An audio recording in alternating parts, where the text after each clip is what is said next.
আসসালামু আলাইকুম। Hello viewers, সকলকেই ঈদের পরবর্তীতে ঈদের শুভেচ্ছা, ঈদ মুবারক। আশা করি সকলে ভালো আছেন। আমিও আপনাদের আলহামদুলিল্লাহ ভালো আছি। আমি আজ আপনাদের সামনে আলোচনা করব এমপিও আবেদন কখন করতে হয় এবং কিভাবে করতে হয় এবং কী কী ডকুমেন্টস প্রয়োজন হয় এবং বকেয়া আবেদন কখন করতে হয় এবং কী কী ডকুমেন্টস প্রয়োজন হয়। আপনারা যারা সপ্তম গণবৃত্তি সুপারিশপ্রাপ্ত হয়ে বিভিন্ন প্রতিষ্ঠানে জয়েন করেছেন কিন্তু এখনও এমপিও আবেদন করেননি, বিশেষ করে স্কুল কলেজ যারা জয়েন করেছেন, আপনারা মার্চ মাসের 31 তারিখ পর্যন্ত এমপিও আবেদন করতে পারবেন।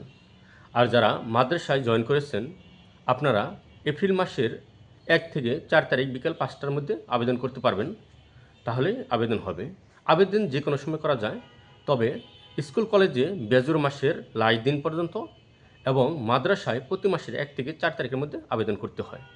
আর আবেদন করার জন্য স্কুল কলেজ মাদ্রাসায় প্রায় 34টি ডকুমেন্টস প্রয়োজন হয়। এই ডকুমেন্টসের লিস্টগুলো আমার পেজ আবু সাইদ স্যার এই পেজের মধ্যে দেওয়া রয়েছে, আপনারা এখান থেকে দেখে নেবেন। এবং এই অধিকাংশ ডকুমেন্টসগুলোই আপনার প্রতিষ্ঠান থেকে দেয় কিছু, আর কিছু আপনাকে নিজেকে সংগ্রহ করতে হয়। যারা এখনও আবেদন করেননি, যেহেতু আজ 29 তারিখ, আরও 2 দিন বাকি রয়েছে, সেই ক্ষেত্রে আপনারা চাইলে এই 31 তারিখের মধ্যে স্কুল কলেজ যারা আপনারা আবেদন করতে পারেন, আর মাদ্রাসা যারা তারা এপ্রিল মাসের 1 থেকে 4 তারিখের মধ্যে আবেদন করবেন। যারা স্কুল কলেজে এই মার্চ মাসের 31 তারিখের মধ্যে আবেদন করবেন, আপনাদের ফাইল যদি যথাসময়ে ডান হয় এবং ইন্ডেক্স নাম্বার বসে, তাহলে আপনারা মে মাসের বেতন পাবেন জুন মাসে ইনশাল্লাহ। আর মাদ্রাসায় যারা তারা যেহেতু এপ্রিল মাসে আবেদন করবেন 1 থেকে 4 তারিখের মধ্যে, আপনারা মে মাসের বেতন পাবেন, এপ্রিল মাসের বেতন ইনশাল্লাহ। আর বকেয়া আবেদন বিশেষ করে যারা ষষ্ঠ গণবৃত্তিতে জয়েন করেছেন অথবা সপ্তমে জয়েন করেছেন এবং প্রথম মাসের বেতন পেয়েছেন, কারণ বকেয়া আবেদন করার জন্য প্রয়োজন হলো প্রথম মাসের স্যালারি পাওয়া, প্রথম মাসের বেতন পাওয়া। কারণ প্রথম মাসের বেতন পাওয়ার পর আপনাকে ব্যাংক স্টেটমেন্ট দিবে যে আপনি এই মাস থেকে বেতন পেয়েছেন আর বাকি মাসগুলো আপনি বেতন পাননি। এই কারণে আপনার আর প্রথম এমপিও শিট এবং লাস্ট এমপিও শিট আপনাকে দাখিল করতে হয়। সেই ক্ষেত্রে বকেয়া আবেদনের ক্ষেত্রেও স্কুল কলেজ মার্চ মাসের 31 তারিখ পর্যন্ত আবেদন করতে পারবেন। আর মাদ্রাসার বকেয়া 2026 সালে নতুন এমপিও নীতিমালা, খসড়া নীতিমালা অনুযায়ী যদিও বকেয়া দেওয়ার কথা বলা হয়েছে, কিন্তু এখন পর্যন্ত বকেয়া চালু হয়নি।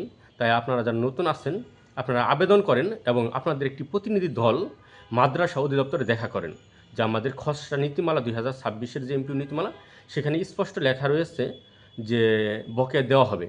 যেহেতু স্কুল কলেজে বকেয়া দেওয়া হয়, একই সাথে আপনারা মাদ্রাসায় জয়েন করছেন, আপনারা মাদ্রাসায় কেন বকেয়া পাবেন না? সেই ক্ষেত্রে আপনারা যদি জোরালোভাবে মাদ্রাসা অধিদপ্তরে আবেদন করেন, তাহলে অবশ্যই বকেয়া চালু হবে। কারণ এক সময় স্কুল কলেজেও 2022 সালের আগ পর্যন্ত বকেয়া সিস্টেম চালু ছিল না। দ্বিতীয় গণবিজ্ঞপ্তি পর্যন্ত স্কুল কলেজেও কোনো বকেয়ার সিস্টেম চালু ছিল না। তৃতীয় গণবিজ্ঞপ্তি থেকে স্কুল কলেজে বকেয়ার সিস্টেম চালু হয়েছে। আশা করি আপনারা যারা মাদ্রাসায় জয়েন করেছেন, সপ্তম গণবিজ্ঞপ্তি থেকে আপনারা বকেয়া পাবেন, কিন্তু সেই ক্ষেত্রে আপনাদেরকে মাদ্রাসা অধিদপ্তরে যোগাযোগ করতে হবে এবং আপনাদেরকে আবেদন করতে হবে এবং বিষয়টি নিয়ে তাদের সাথে কথা বলতে হবে, তাহলে আপনারা পাবেন ইনশাল্লাহ। আর বকেয়া আবেদন করার জন্য 8 থেকে 9টি ডকুমেন্টস প্রয়োজন হয়। সেই ক্ষেত্রে হেড ফরওয়ার্ডিং, হিসাব, প্রথম MPO, last MPO, bank statement, bank non trial, বেশ কিছু ডকুমেন্টস প্রয়োজন হয়, 8 থেকে 9টি। সেটি আমার পেজের মধ্যে দেওয়া রয়েছে, লিস্টগুলো আপনারা দেখে নেবেন। আশা করি আপনারা বুঝতে পেরেছেন।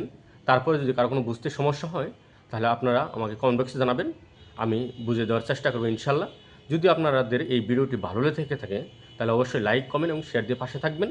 আর পরবর্তীতে আপনারা কী সম্পর্কে ভিডিও পেতে চান তা কমেন্ট বক্সে যাবেন। সকলের শুভকামনা রইল। আসসালামু আলাইকুম।